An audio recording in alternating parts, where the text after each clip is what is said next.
poco de silencio. Pueden tomar fotos, pero después, al final de la rueda de prensa, tendremos una sesión de fotografía y también, si ustedes se quieran hacer fotos con Rosa María, ¿no? Sí, Rosa, la respuesta, di lo que tengas que decir, pero no te extiendas mucho para que Laura Cruzcampo no nos pille en el trabajo, que es una hora importante. ¿Cuánto tiempo tenemos? En principio, yo creo que en 30 minutos, si vemos que hubiera muchas preguntas, lo prolongamos. Pero vamos a intentar hacer la rueda de prensa, consumirla en 30 minutos, ¿vale?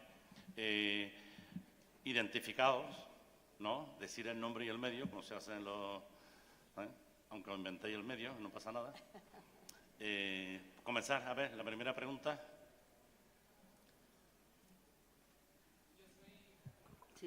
Soy Luis Miguel Rojas, de tercero de periodismo y de Sevilla Directo, no sé. Bueno, mi pregunta era que ¿cómo ha vivido usted la experiencia como mujer en el periodismo? Bueno, me encanta que haya una rueda de prensa con preguntas, porque como sabéis, últimamente empiezan a estilarse las ruedas de prensa sin preguntas, de las que uno tendría que levantarse y marcharse, ¿eh? Porque eso es realmente un insulto no ya a la profesión, sino a la ciudadanía, porque en definitiva lo que os decía yo en las palabras de antes, el ciudadano nos tiene a nosotros como intermediarios, ¿no? Así que, bueno, pues me parece una idea genial, que hayas montado todo eso y ya digo, os construáis mal porque después vas a tener que pelear para que os contesten. La verdad que, y voy a intentar responder breve, que me cuesta, ya digo. El tema de ser mujer siempre es un problema y una dificultad añadida, porque en cualquier profesión que se considere masculina, que son prácticamente todas, sobre el papel, pues siempre tienes que pelear más por estar en ella, ¿no? O sea, es decir, a las mujeres parece que la capacidad no se nos supone, con lo cual tenemos que estar permanentemente demostrándola. Cuando yo empecé, obviamente, era muchísimo más complicado que ahora, porque, por ejemplo, en información internacional en este país éramos dos, ¿no? Y bueno, pues fuera, me refiero como reporteras, ¿no? O sea, con la idea de reporterismo de calle, con micrófono en el lugar, cubriendo acontecimientos, etcétera, ¿no? O queriendo cubrir acontecimientos. Eso ha cambiado muchísimo, obviamente, bueno, pues eso, las cifras, ¿no?, que hablábamos antes lo indican, pero es verdad que hay cada vez más mujeres, pero sobre todo en la tropa, en mandos intermedios, pero muy pocas en la jerarquía, entonces todavía es todo muy androcéntrico, ¿no? Y por tanto, pues hay esa dificultad, que permanentemente hay que estar demostrando que eso que haces lo puedes hacer. Es decir, que se te ve antes como mujer que como profesional, ¿no? Dices, bueno, es así, ¿no? Dicho esto, yo lo resumiré muy rápidamente. Yo siempre digo que no me cambiaría. ¿Por qué? Bueno, pues porque creo que efectivamente he tenido limitaciones, sobre todo en lugares de fundamentalismos religiosos, de sociedades muy patriarcales, es decir, muy machistas, que es, en fin, la gran parte del mundo, ¿eh? Incluso, evidentemente en la nuestra, salvando pues, unas ciertas distancias, porque hay personas que no quieren que las entrevistes, porque hay personas que no te dejan entrar en determinados lugares, porque te tienes que vestir muchas veces de una determinada forma, no puedes ir sola, es decir, que hay unas limitaciones. Pero, sin embargo, tienes la posibilidad de entrar y de moverte en el mundo femenino, en el mundo de las mujeres. Y realmente la construcción social del mundo, o sea, las columnas vertebrales de las comunidades, es decir, las comunidades funcionan y avanzan por las mujeres, lo cual quiere decir que si tú tienes el acceso a ese mundo es donde te enteras de la vida real, no del mensaje oficial que quieran darte, sino de cómo se vive en ese lugar. Eso es extraordinario, o sea, ahí tienes una información de primera mano buenísima, ¿no? Que siendo periodista hombre, pues tienes más dificultades en muchos lugares de estos para acceder. Por ejemplo, ahora con el tema de los refugiados, yo estuve en Grecia todo el mes de mayo y claro, yo hablaba con muchísimas mujeres que mis compañeros hombres me decían, oye, es que no nos dejan hablar con ellas, ¿no? Y sin embargo hablaba. Y en los casos extremos, y termino con esto, de cuando la mujer es, digamos, víctima directa, ¿no?, del uso precisamente de ser mujer como táctica de guerra, es decir, en los conflictos ahora se utiliza el cuerpo de la mujer como un arma, no más, para destruir al enemigo, pues violándola, porque eso pues destruye la comunidad, etcétera, ¿no? Los abusos, etcétera. Bueno, todo eso, esas mujeres que viven esas situaciones límite, normalmente te las cuentan más si eres siendo una mujer, sobre todo si ven que, en fin, tú tienes un interés por lo que les ha pasado, no vas ahí y le enchufas el micrófono sin decirle ni buenos días, ¿no? Sino que realmente pues ha establecido contigo una relación de confianza, pues te lo cuenta más. O sea que por una parte es más complicado, pero por otra tenemos muchas ventajas, ¿no? Y en nuestro mundo, yo lo que sí quiero deciros, sobre todo a todas las chicas que estáis aquí, pero también a los chicos, porque el tema de la igualdad es una cosa de todos, porque no es que yo te quito a ti para ponerme yo, sino que es complementariedad de aportar los talentos de cada uno y ocupar el espacio que tenemos en el mundo, que somos la mitad y la mitad. Pues que en el digamos tercer mundo, que es una expresión que no me gusta nada, pero digamos que en esos mundos donde la mujer está muy reprimida y muy oprimida y muy discriminada, se la quiere hacer creer que no hay nada que hacer, porque es que se tiene que resignar, las cosas son así y no pueden ser de otra manera. Pero en nuestro mundo, cuidado, porque se nos quiere hacer creer que no hay que hacer nada, porque ya está todo hecho, ¿no? Y eso es mentira, o sea, porque cuando a alguien se le convence de que ya no tiene que pelear por sus derechos, entonces es cuando se los empiezan a recortar, ¿eh? O sea que mucho cuidado. A ver, una segunda pregunta. Hay tres, tú primero, después tú y después tú, para que vayamos avanzando en el tiempo.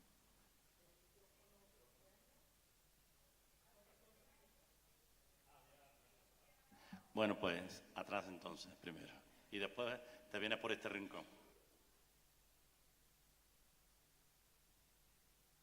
Soy Gabriela, del diario.es, y relacionado también con las preguntas anteriores, a mí me gustaría preguntarle si considera que los medios contribuyen lo suficiente a la lucha por la igualdad entre hombres y mujeres, y también de lo que hablaba de que todavía los altos cargos son bastante androcéntricos. ¿Cómo de diferentes serían las noticias si hubiera más mujeres en los puestos de dirección?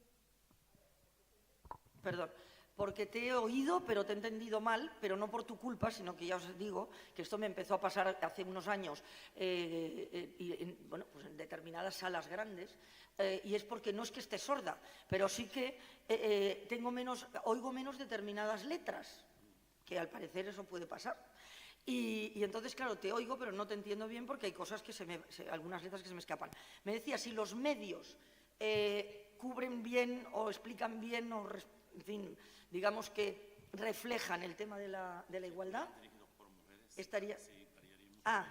eso es lo que... dirigidos. Bueno... A ver, yo quiero creer que sí, hay tan pocos dirigidos por mujeres, o sea que realmente pues es difícil tener casuística, ¿no?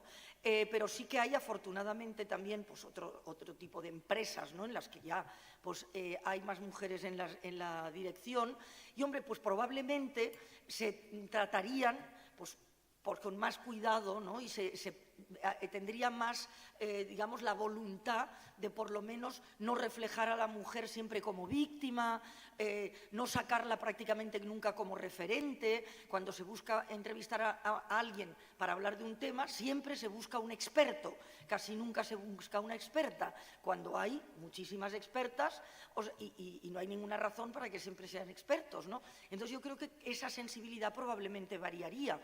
Aunque hay que decir que hay muchas mujeres que acceden a puestos de dirección que interpretan que se tienen que masculinizar, o sea, para ejercer el puesto. Eso, en mi opinión, es un error, porque creo que lo que hay que hacer, como os he dicho antes, es ser complementario. O sea, aportar lo que tenemos, de los talentos y capacidades que tenemos las mujeres, aprovechándolos, combinándolos con los talentos y capacidades que tienen los hombres, ¿no? Que no hay ni mejores ni peores. En globales, o sea, pues como en todas partes, pues hay gente mejor y gente peor, pero da igual que sea mujer que hombre. Entonces, me da la impresión, ya digo, que si somos capaces de olvidarnos de este tema de la masculinización, de decir, bueno, para que me acepten tengo que... A mí, por ejemplo, cuando empecé en corresponsales de exterior y tal, me decían siempre, pero es que claro, es que tú no fumas, no bebes, O sea, eso es que la tribu, como se llamaba entonces, porque éramos muy pocos, no te va a aceptar. Decía, bueno, pues mira, peor para ellos, porque realmente yo no pienso cambiar, o sea, que no me gusta beber, no me gusta fumar y no lo he hecho en mi vida y no lo voy a hacer ahora, ¿no? Entonces, es decir, que si tú, bueno, pues tú eres tú, lo que os decía, hay que ser cada uno, pues cada uno y defender aquello en lo que cree.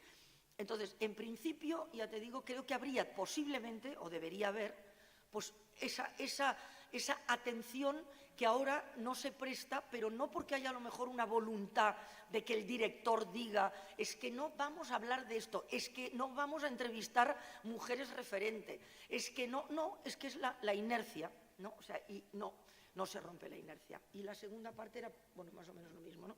O sea que... Hola, hola. Eli, para la revista de Polígono Sur.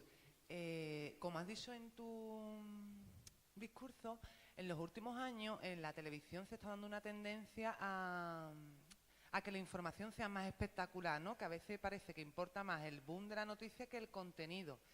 ¿Cómo podríamos nosotros, que muchos seremos futuros periodistas, evitar caer en esa tendencia? Pues ya me gustaría tener la fórmula mágica, porque realmente lo tenéis muy difícil, o sea, es mucho más fácil decirlo, por supuesto, que hacerlo, ¿no? Porque, de hecho, incluso, pues obviamente, pues mi generación hemos tenido que ceder muchas veces en esa desviación, ¿no? Hacia la frivolización y hacia la banalización, pues porque no ha habido otro remedio. Yo recuerdo siempre, lo pongo como ejemplo, pues los últimos reportajes, por ejemplo, que hice en Portada, sobre todo, por ejemplo, me acuerdo concretamente uno en Filipinas, ¿no? Sobre el conflicto filipino y la situación social en Filipinas, etcétera. Pues que me decían, no, es que tienes que salir más en imagen, ¿no? Y que se te vea yendo pues, en el campamento rebelde y tal. A mí eso me parece absurdo, porque si el que está viendo el reportaje ya sabe, lo estoy haciendo yo, ¿para qué me tiene que ver a mí ahí en primer plano, ¿no? Pero bueno, pues entonces cedía, pues bueno, que se me veía un poco más así de lado y tal, y bueno, en fin, ¿no? Es decir, que en algunas cosas hay que ceder, pero yo creo que la línea es primero saberlo, porque si no somos conscientes de que hay ese deterioro y esta desviación, ¿no? Hacia valorar el espectáculo, lo que impacta sobre lo que importa, ¿no? Por tanto, no le vamos a plantar cara. Una vez lo sabemos, es tener el máximo cuidado e intentar no entrar, cuidar el lenguaje, pero eso ya es a nivel de gesto personal, ¿no? ¿Dónde nos colocamos cuando hablo sobre todo de televisión, obviamente, porque eso es más obvio en los medios audiovisuales, sobre todo visuales, y por supuesto en la red, los que estéis, porque el futuro está en la red y olvidémonos de que los medios convencionales ya no son para nada el futuro, ¿no? Entonces, todo lo que hagáis online, etcétera, si tú te colocas, esto en las clases lo traigo imágenes y tal, si yo ahora aquí hay un momento, una de las que pongo, pues es una situación tensa, etcétera, pero donde en ese momento no está pasando nada, hay patrullas que están en la calle y tal, y unos grupos que están tratando de comprobar que no queden paramilitares escondidos, y entonces hay un par de grupos de soldados que van revisando locales en una ciudad abandonada, para ver que no haya quedado algún paramilitar. Y entonces, para entrar, alguna vez pues rompen la puerta o rompen unos cristales.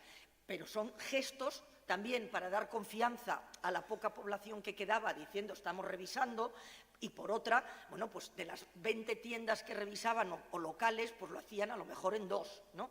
Tú lo que no puedes hacer es colocarte delante para hacer tu presentación cuando estos señores están rompiendo una puerta, porque estás elevando a general algo que es anecdótico, y entonces ese plano lo puedes sacar, pero explicando a qué responde, ¿no?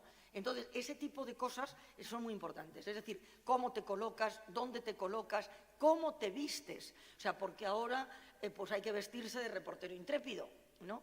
Entonces, los mayores siempre nos reímos, en fin, nos reímos con amargura, ¿no? Pero en las coberturas de situaciones de violencia y tal, o las catástrofes, ¿no? De los típicos de los chalecos con 27 bolsillos y de en el sitio con el casco o con las mascarillas, o en los sitios, en los países musulmanes, pues de las reporteras ahí con el velo puesto y tal. Bueno, pues todo eso, la mayoría de las veces que se usa no es necesario, ¿no? Si tú te colocas algo de eso, es decir, algún tipo de elemento de estos, cuando no es necesario para estar en cámara, estás añadiendo un elemento de información, porque el receptor de la noticia se está informando por lo que tú le dices, pero también por lo que ve, ¿no? Y por eso os decía, informas con lo que dices, con lo que no dices, ¿no? Y informas con lo que muestras, ¿no? Bueno, pues estás engañando. Estás cometiendo una grave falta ética, porque estás añadiendo un elemento informativo que es falso, ¿no? Cuando tú tienes que ir con chaleco, tienes que ir con velo, que será en contadísimas ocasiones, tienes que explicar por qué lo llevas, ¿no? Es decir, que no es el disfraz. Y entonces, como os digo, pues los mayores siempre decíamos, mira, ya anda, ya están aquí los reporteros intrépidos quinta planta del Corte Inglés, ¿no? Que parece que sea, pues eso, que vas y digas, deme el disfraz, ¿no?, de reportero intrépido, ¿no? Entonces hay que tener mucho cuidado. O sea, que la manera de evitarlo, ya digo, el que haya una selección de noticias cada vez más desviada y que cada vez va menos a lo importante, esto hay que pelearlo, pero cada vez el periodista tiene menos fuerza en las redacciones y es muy difícil, y entonces no os voy a engañar y os voy a decir, no, vosotros llegáis y decís, yo esto no lo quiero hacer, como hemos hecho pues, muchos de mi generación. Ahora eso es muy difícil hacerlo porque os van a decir que hay 50 que están dispuestos a hacerlo. En el momento que no haya 50 dispuestos a hacerlo, cambiarían las cosas, pero ahí ya las conciencias de cada uno. Entonces, el esquema global es difícil, es lo de pegaros contra muros, que os decía, pero lo importante es saber que los pequeños gestos individuales de cada uno tienen mucha importancia. Y el no ceder, además, tendréis que ceder, pero no ceder nunca en aquello que ya haga bajar el listón a unos niveles que os preguntéis si estáis haciendo de periodista o estáis haciendo otra cosa, ¿no? Si estáis haciendo otra cosa, pues entonces ahí ya depende de la conciencia de cada uno. Buenas, mi nombre es Miguel Fernández para Sevilla Info. Me gustaría saber qué país donde has ejercido la profesión de corresponsal te ha puesto más trabas a la hora de ejercer la profesión. Gracias. Bueno, pues fíjate, lo lógico, es cierto, ¿no? Sin ninguna duda, más trabas, pues evidentemente en Corea del Norte, ¿no? Que, en fin, es el paradigma, ¿no?, de la falta de libertad, de país aislado, de represivo, en fin, donde la gente, los coreanos del norte, pues no tienen ni idea de lo que pasa en el mundo, etcétera, ¿no? Pero en general, pues las dictaduras, obviamente, son, bueno, pues las que te ponen más cortapisas para entrar, para darte permisos, para que te puedas mover, normalmente tienes que ir acompañado, en fin, eso. Pero yo creo que es mucho más complicado en las supuestas democracias, que hay muchas. O sea, es decir, muchos países que son, pues, democracias, es decir, votan, se supone que, bueno, más o menos imperfectas, etcétera, pero que realmente no lo son en sus prácticas y sobre todo en sus actitudes, o sea, y en su manera de estructurar, ¿no?, la vida de sus ciudadanos.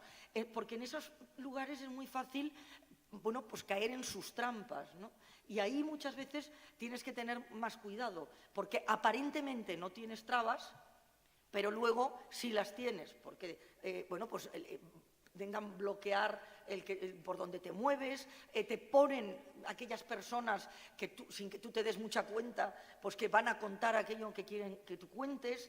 Luego el tema de los traductores, que es muy complicado, porque evidentemente, pues claro, no hablamos todos los idiomas. Entonces los traductores, tener traductores de confianza que no tengan, por una parte, en según qué sitios, miedo de preguntar lo que tú les dices que pregunten, aunque les insistas en que ellos deben decir que eres tú el que preguntas, ¿no? Es complicado, o que realmente ellos de motu propio pues traten en fin, de edulcorar la pregunta o edulcorar la respuesta, Entonces, eso significa que tienes que intentar siempre contrastar las traducciones con otra fuente, con otra traducción. Eso no siempre ahora es posible porque todo se hace muy deprisa, ¿no? Entonces, ya te digo, la traba, pues evidentemente cuando vas a un sitio que sabes que es un régimen dictatorial, pues ya sabes que vas a tener que buscar y tener mucho cuidado con no poner en peligro a las fuentes locales, ¿no? Porque tú te vas a marchar, pero ellos se van a quedar. O sea, que tener muchísimo cuidado con eso, que te puede quedar una crónica a ti preciosa y un reportaje divino, pero cuando tú te vayas esa persona va a pagar las consecuencias, ¿no? O sea, que con eso muchísimo cuidado. Pero lo más peligroso es en el lugar donde hay esa percepción de mitos, el mito de los medios libres, ¿no? Y ojo con nuestro propio entorno, porque nuestro propio entorno, no me refiero solo a España, pues hay que saber quiénes están detrás de los medios convencionales, por lo que os decía, porque, bueno, qué tipo de mensaje quieren transmitir, ¿no? Hola, yo soy Celia de la Novena.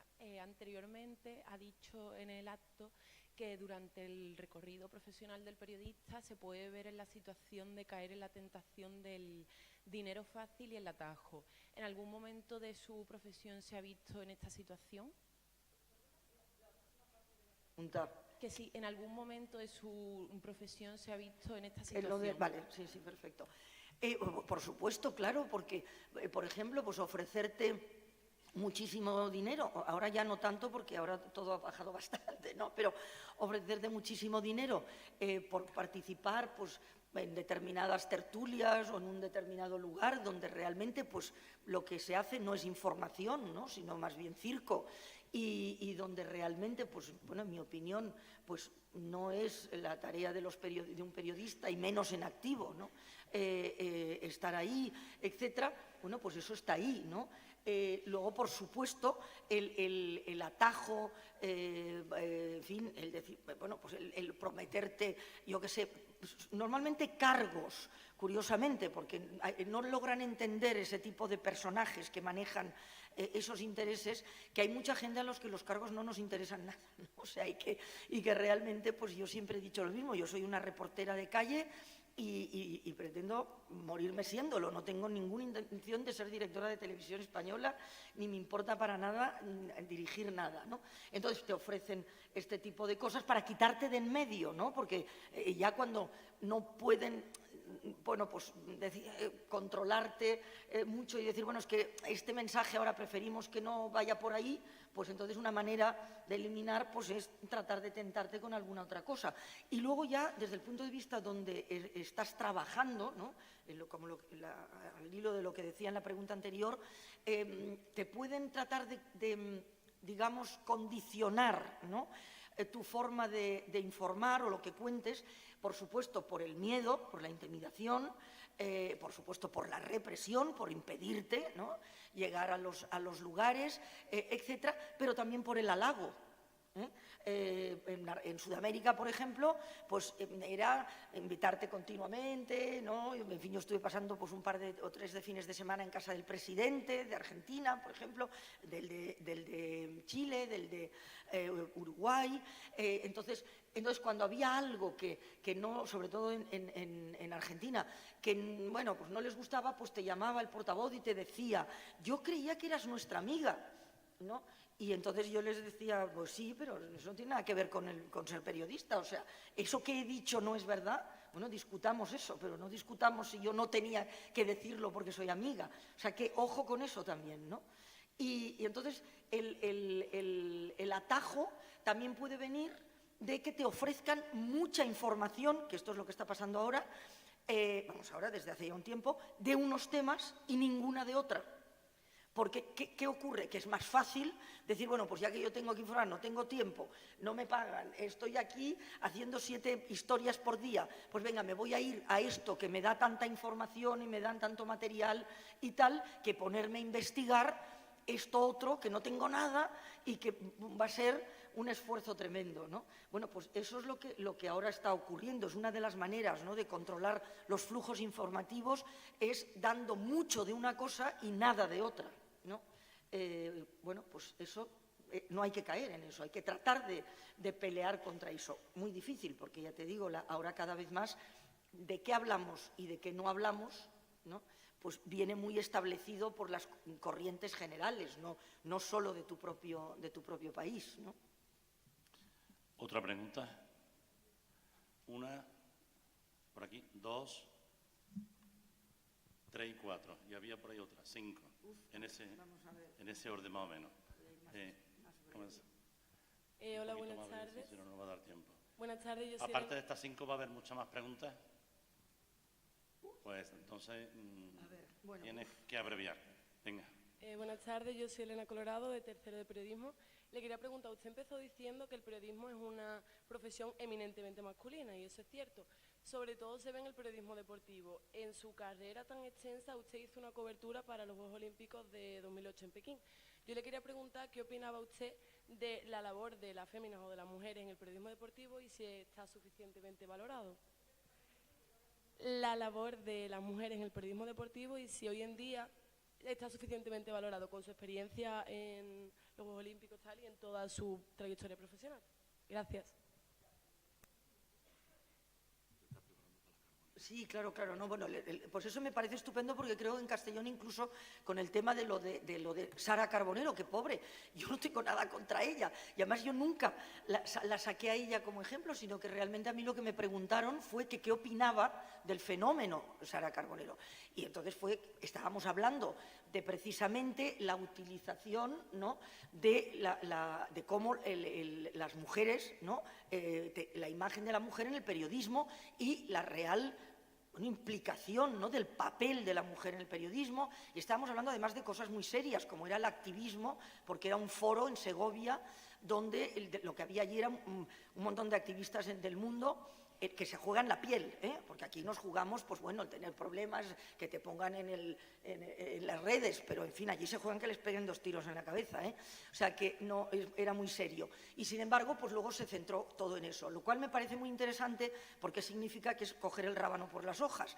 porque lo que se dijo, yo lo que dije es que era un ejemplo de lo que está sucediendo, ¿no?, del espectáculo en la información, ¿no?, y que por tanto, y el utilizar, o sea, la imagen femenina de la apariencia física por encima, ¿no?, del talento y del trabajo. No porque, insistí, yo pueda opinar, no tengo ni idea, yo creo que no, la he visto 3 veces y yo no entiendo nada más de deportes, o sea que no lo sé, o sea que no es porque yo opine que Sara Carbonero lo haga mal o lo hace bien, además esto no es cuestión que tenga que decidirlo yo, sino que a lo que me refiero es que la pregunta es, haciéndolo igual que lo hace, si fuera fea, ¿estaría ahí? Bueno, pues ¿eso qué significa? Que no se la pone ahí por cómo lo hace, ¿no? Eso significa que haciendo, sobre todo, insisto, en audiovisuales, y sobre todo, digo en visuales, en televisión y redes, ¿por qué se coloca a las mujeres? Lo importante es cómo lo hacen, ¿no? Que además sean guapas, jóvenes, viejas, es decir, eso que no tiene nada que ver cuando se coloca un hombre, ¿por qué sí tiene que ver cuando se coloca una mujer? Entonces, a los que querían, evidentemente, anular este argumento, ¿qué hicieron? Poner por encima lo fácil. Dice que como es guapa es tonta. Digo, perdón, yo no he dicho jamás eso. O sea, yo lo que he dicho es la característica de física está por encima del valor profesional. No quiere decir que el valor profesional lo haga mal, lo hace bien, pero haciéndolo igual de bien no estaría si no fuera guapa. Entonces, eso es contra lo que hay que luchar. Y entonces yo pongo un ejemplo, perdón porque ya me estoy extendiendo otra vez, pero igual vale para alguna de las otras, que hay que pensarlo, porque yo lo suelto y luego reflexionarlo, para que veáis cómo han cambiado las cosas. Porque aparte, si hubo gente también que dijo, pues que porque yo era mayor, que porque yo tal, porque yo cual. Bueno, yo nunca he sido una mojigata, ni voy por la parte moral, cuando hablaba de la vestimenta también, ¿no? De por qué la mayoría de mujeres que están en programas informativos pues tienen que ir como si estuvieran yéndose a la discoteca, ¿no? Obligatoriamente, porque el problema es que es como un modelo, ¿no? Porque cada uno puede ir como le dé la gana. Y entonces yo siempre cuento en cuanto a la diferencia lo que pasó conmigo. Yo cuando empecé, era cuando empezaba la minifalda, empecé en el año, bueno, 4 años después, ¿no? En el año 70. Y entonces yo llevaba minifalda, o sea, una minifalda considerable. Y entonces yo llegué a televisión y dije, yo salgo así porque yo voy vestida así. Y entonces el gran debate era, ¿pero cómo vas a salir así? Y yo decía, perdón, o sea, ¿qué tiene que ver el cómo yo vaya vestida? Es decir, aquí lo que se va a valorar es lo que yo hago, ¿no? O sea, entonces yo salgo como me da la gana, es como yo soy bueno, entonces, y realmente fue, posiblemente sin ninguna duda, la primera minifalda en informativos, o sea, posiblemente fue la mía. Ahora, fíjate que la minifalda, el escote, todo eso, entonces era una reivindicación de libertad, ¿no? y de identidad, de que, bueno, pues yo llevo minifalda y ya está. Ahora es de sumisión, o vas así o no sales. O sea, entonces fijaos el cómo ha cambiado, ¿no? Y lo que hay que pelear, porque el problema está en que me dicen muchas veces, no, pero yo voy vestida así porque quiero. Digo, vale, sí, me parece estupendo, vale, pero reivindícalo como tal, pero no porque cuando se elige se coge a esta y a esta y a esta, pero y esta no, que lo hace un poco mejor, pero no da esto, y esta lo hace igual, pero no va vestida como... Por Dios, ¿no? Eso jamás se hace con un hombre. Isabel Fernández, de la clase de redacción. Como corresponsal, ¿cómo ha vivido usted la politización de la televisión española en nuestro país? Muchas gracias. La politización de la televisión pública en nuestro país. Bueno, pues muy mal, porque claro, a ver, el tema de que los medios, ya digo, se estén deteriorando, ojo que no es solo aquí, es una tendencia general. Lo que ocurre, para ser muy breve, es que depende la profundidad del deterioro en ese sentido, ¿no? Del sesgo y efectivamente de unos medios muy polarizados y muy al servicio de determinados grupos de intereses cada uno, pues la gravedad, digamos, depende mucho de la consolidación democrática, de la calidad democrática de los países, ¿no? Y entonces pues ocurre que, claro, lamentablemente, pues España es una democracia muy joven que no hemos consolidado, como estamos viendo todos los días, con una cultura política muy deficiente, porque salimos de años de dictadura, y bueno, pues tenemos que consolidar muchas prácticas que no solo es que tienen que estar en las leyes, tienen que estar en las mentes. Y mientras no estén en las mentes es lo mismo que la igualdad está sobre los papeles, pero donde tiene que estar es en las actividades y las actitudes de cada uno de nosotros, hombres y mujeres, en nuestro vivir cada día, ¿no? Y eso es lo mismo con la prensa. Entonces, el que toleremos ese tipo de medios, sobre todo los medios convencionales, ¿no? tan politizados, pues significa que evidentemente no tenemos la cultura política democrática, ¿no? de defensa de las libertades, etcétera, pues tan arraigada como pueden tener otros países. De hecho, hay un informe de hace 2 meses que os recomiendo, de Oxford, que pone la prensa española como la más politizada y la más polarizada, sobre todo, o sea, polarizada, que es lo que es grave, de Europa, ¿no? Vamos, y de nuestros entornos. Micael, del diario de Patricia. ¿Dónde estás? Aquí. Ay, uy, Dios mío. ¿Qué le recomendaría Rosa a una persona que sin experiencia previa ni el apoyo de ninguna institución o medio de comunicación decide salir fuera a un lugar de conflicto, pero no conoce cómo funciona la cosa? Entonces, esa persona, antes de salir, ¿dónde puede acudir para informarse de todo lo que tiene que hacer? Salir al extranjero, dices, a al cubrir... extranjero, pero a un lugar de conflicto. Bueno, uy, eso, Dios mío. Bueno, eso ya de entrada, pues te diré que me parece una insensatez absoluta, ¿no? Y realmente eso se está haciendo y por eso hay tantos muertos últimamente, ¿no? En periodistas jóvenes que evidentemente con la mejor voluntad y un extraordinario esfuerzo pues están intentando abrirse camino en eso y la cobertura de conflictos y de situaciones límites son muy complicadas. Y realmente, insisto, nadie hemos nacido enseñado, todo hemos tenido que aprender. Pero bueno, como ahora realmente, efectivamente, los únicos que prácticamente salen, porque los medios ya no mandan su propio personal, porque es caro, hay seguros, es bueno, complicado, etcétera, no me voy a alargar, el freelance es el que lo cubre y claro, bueno, pues es una salida. Entonces yo lo que os diría primero, ya digo, es intentar, por supuesto, conocer lo máximo posible, pero esto vale para todos y para todos los temas, dónde vas a ir, qué es lo que está pasando ahí y tal. Hablar con gente que tenga más experiencia y tratar de hacer antes algún tipo de curso de estos que hay, ¿no? Bueno, pues de supervivencia y de manejo, ¿no? De cómo comportarse en situaciones límite, etcétera, etcétera. Pero vamos, en principio te diría que consultara muchísimo a gente que haya estado antes y que le pueda aconsejar. No sé si tú ahora me dices que me voy a ir a Siria, te diría que ni se te ocurra, ¿no? O sea, quiero decir, porque realmente además la situación es tal en algunos lugares donde la información no se puede hacer. Lo que hay que pelear es porque eso cambie, ¿eh? Y para que realmente las estructuras periodísticas y por tanto los gobiernos, o sea, porque claro, las guerras no salen porque sí. Ahí podríamos hacer un debate de 5 días también, ¿no? Garanticen que la información pueda producirse de forma rigurosa, veraz, independiente en los lugares donde están pasando las cosas. Pero bueno, o sea que ya te digo, formarse mucho en el tema, formarse mucho en el lugar y ser muy consciente de que eso es muy complicado y de que realmente no vale solo el valor, ¿no? Y el querer hacer. Porque además tienes que pensar una cosa, que tú puedes querer jugarte la vida, pero es que jugándotela tú pones en peligro otras muchas vidas y a eso no tienes derecho, ¿eh? Entonces tienes que, bueno, que consultar y hablar muchísimo antes de salir. Vale, gracias.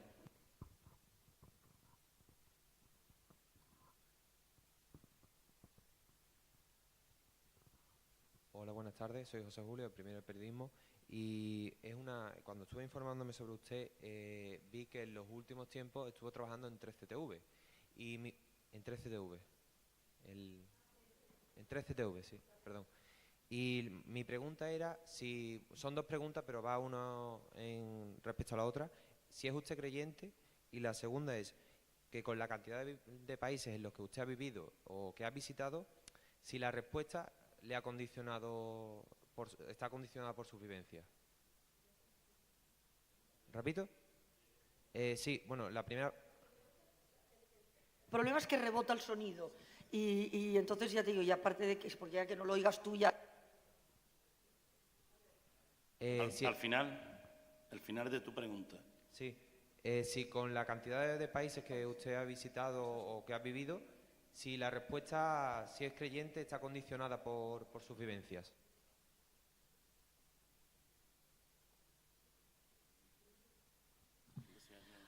No, porque claro, realmente, a ver, la objetividad, el estar, vamos, totalmente limpio, y eso es imposible, ¿no? Ya sabemos, porque evidentemente, claro que me condiciona mis parámetros culturales, ¿no? Yo procedo de un tipo de cultura que tengo pues unas convicciones y tengo eso, no me lo puedo quitar y borrármelo al cero, ¿no? O sea que obviamente hay que aceptar que evidentemente, claro que algo te condiciona, pero sí que tienes que tener mucho cuidado con eso, o sea, tienes que ir, cuanto más distinta además es la cultura a la que te enfrentas, más pues con la mayor apertura de mente, estar dispuesto a escuchar. Es difícil muchas veces porque hay muchas prácticas, muchas costumbres, bueno, pues que para ti son muy chocantes. Entonces, la línea, que es lo complicado, ¿no? De qué acepto y qué no acepto, ¿no? O sea, cuando dices, bueno, ¿por qué en esto eres crítico y a lo mejor en esto no lo eres? Es siempre, yo creo, los derechos universales básicos. Bueno, no siempre son tan evidentes, pero es plantearte, decir, bueno, a ver, yo esto, a ver, te pongo un ejemplo práctico porque es mucho más sencillo. Afganistán, por ejemplo, en Pakistán hay todos los días un montón lo sabéis, aunque no se cuenten la mayor parte de las veces, de lo que se llaman crímenes de honor, ¿no? Son esas familias, o sea, esos padres o sus hermanos, incluso esas madres, ¿no?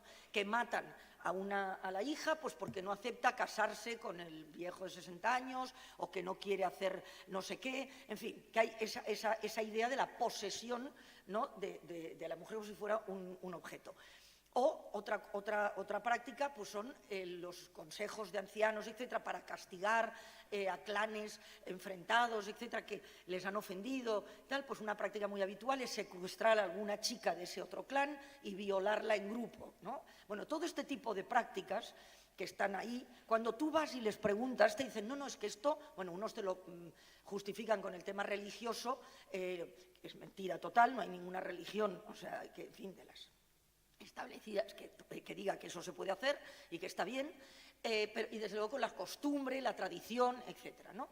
Bueno, eso es inaceptable. ¿Por qué? Porque atenta contra un derecho universal esencial, ¿no? Que es el derecho a la vida, el derecho a la dignidad de las personas, etcétera, ¿no? Por tanto, eso no tiene que ver con que yo sea creyente en una religión a lo mejor que no aprueba eso, ¿no? No, es que es una cuestión de personas, ¿no? Y ahí es donde te tienes que sustentar. Algo te afecta, evidentemente, tu cultura, ¿no? Pero tienes que procurar que lo menos posible. Bueno, vamos a tener 5 minutos a ver qué pregunta. Una por aquí, ¿alguna más? Uy. 3, 4, 5. ¿Y no tienen nada que ver con lo que ya hemos 5. hablado? Porque... Bueno, las 5, pero Rosa tiene que ser brevísima, como la noticia de televisión. Sí. Muy breve, 5 minutos. Es que son temas muy complejos, ¿eh? Hola, soy Marta González, de tercero de periodismo, y usted ha vivido una dualidad debido a la profesión que ha elegido y a la que se dedica. Es decir, por un lado es periodista que informa, pero por otro me imagino que es ciudadana con necesidad y además derecho de ser y estar informada.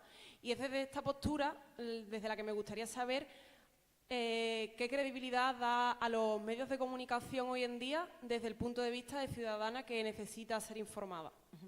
Bueno, ahí sí que soy brevísima, muy poca. O sea, realmente. Lo que creo es que hay individualidades. No todos los medios son iguales, por supuesto. O sea, hay unos que lo hacen mejor, otros peor, aquí y fuera de aquí.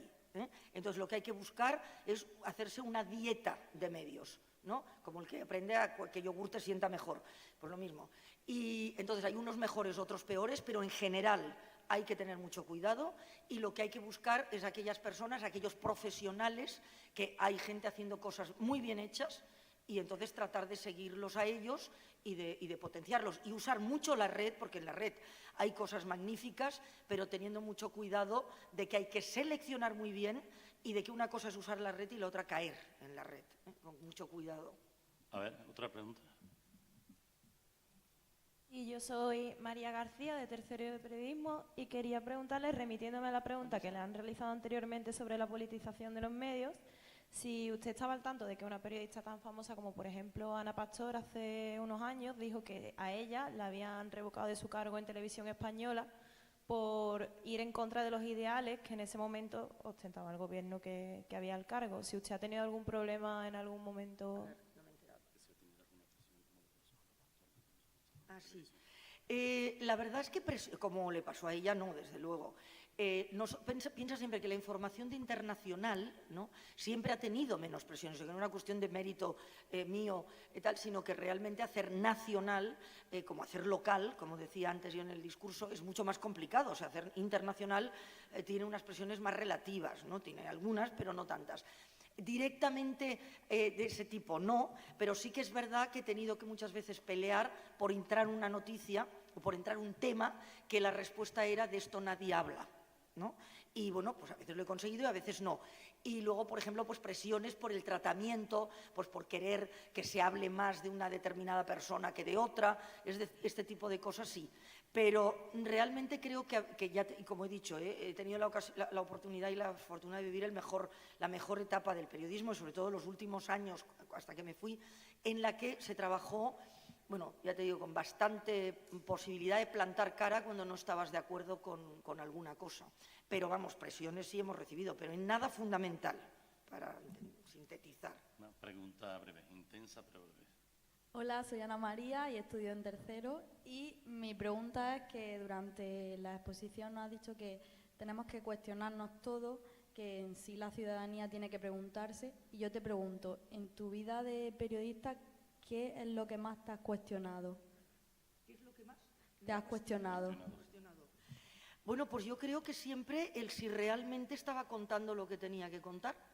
O sea, es decir, siempre que te hablan del miedo, de tal, hombre, claro que tienes miedo cuando estás, yo siempre digo, no soy corresponsal de guerra, soy corresponsal que me ha tocado cubrir guerras y conflictos y situaciones de tensión, etcétera, ¿no? Y claro, hombre, pues evidentemente tienes miedo. Pero lo que más me ha hecho hacerme preguntas y decir, bueno, vamos a ver esto, es el miedo a equivocarme, ¿no? O sea, realmente he buscado todas las confirmaciones que tenía, realmente esto que estoy contando es lo esencial, etcétera, ¿no? O sea el preguntarme, bueno, pues hasta qué punto el tiempo que he tenido, o sea, la formación que tengo, o sea, que gira siempre un poco en torno a esto, ¿no?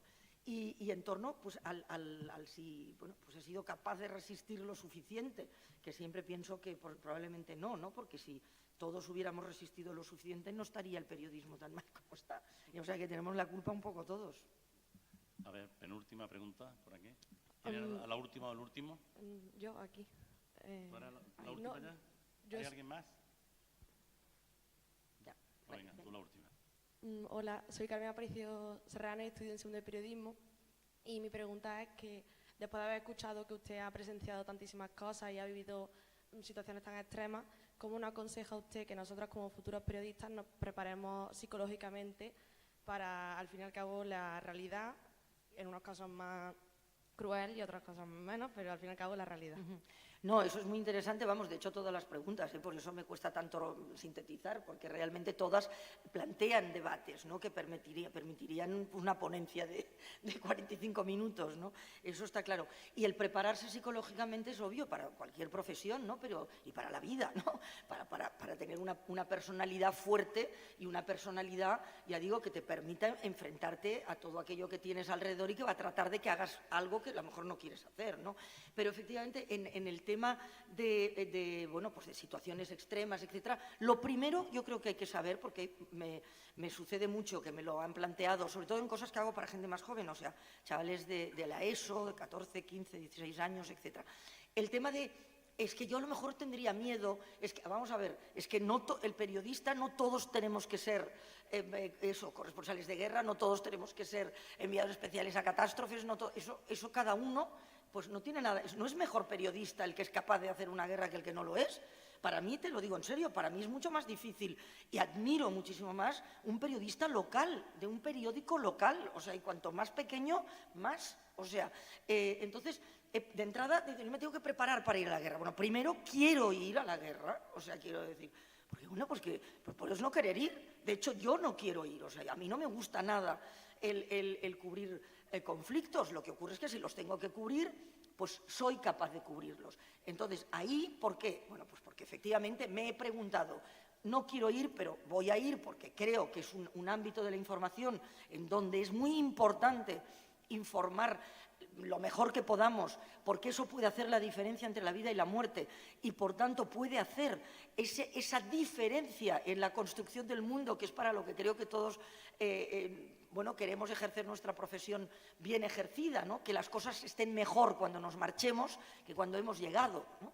Bueno, pues entonces yo me dije, bueno, no me gusta, pero lo voy a hacer, soy capaz de hacerlo, creo que sí, efectivamente. Y entonces lo que tienes que tener es claro, ¿qué lo quieres hacer? Y si lo quieres hacer, preguntarte, bueno, yo soy capaz de aguantar situaciones duras, situaciones tensas, situaciones extremas, tal, ¿hasta qué punto? Bueno, pues creo que sí, y entonces efectivamente prepararte. Hay ahora muchísimos, ya te digo, hay cursos, hay cantidad hay asociaciones de grupos de periodistas, sobre todo en la red, ¿no? Que te dan una serie de pautas y todo eso, ¿no? Cosa que no había antes, ¿no? Pero sí que es importante, me parece muy bien que pienses que hay que prepararse, ¿eh? Y lo que no quiere decir que es que te tienes, porque muchas veces entonces te dicen, y entonces lo que quieres hacer, lo que quiere decir es que te tienes que preparar para distanciarte, ¿no? O sea, para que eso no te afecte. No es eso, bueno, en mi opinión, ahí ya sí que hay varias teorías, pero en mi opinión no. O sea, yo creo que si no hay una empatía y una posibilidad de que tú te pongas en el lugar del otro y realmente veas, o sea, y vivas, sientas eso que está, es muy difícil que lo puedas explicar y transmitir, pero eso tiene que significar que eso es una parte y la otra es que esto no te tiene que interferir con tu capacidad de análisis, Porque hay que pensar que, por ejemplo, en las guerras los bandos siempre tratan de llevarte a su terreno, ¿no? Entonces, por tanto, siempre tratan de congraciarse contigo, hacerte pasar su mensaje, etc. Entonces, todo eso tienes que ser capaz de separarlo. Entonces, lo tienes que saber, hay unas pautas que están estudiadas, y luego después es experiencia. O sea, nadie hemos nacido enseñados, todos hemos mejorado y aprendido haciendo las cosas. Pero sobre todo, en fin, que no creáis los que penséis, es que a mí no me apetece nada ir a la guerra o ir a cubrir terremotos o catástrofes o situaciones tensas, pues qué horror, qué birria de periodista soy. ¿No? Dices, pues para nada. Bueno, Rosana, nosotros no nos queremos ir de aquí, pero parece que nos yo hemos tampoco, quedado sin tiempo. Gracias por responder a nuestras preguntas. Tenéis unos minutitos muy apretados para haceros con ella una foto, ¿vale?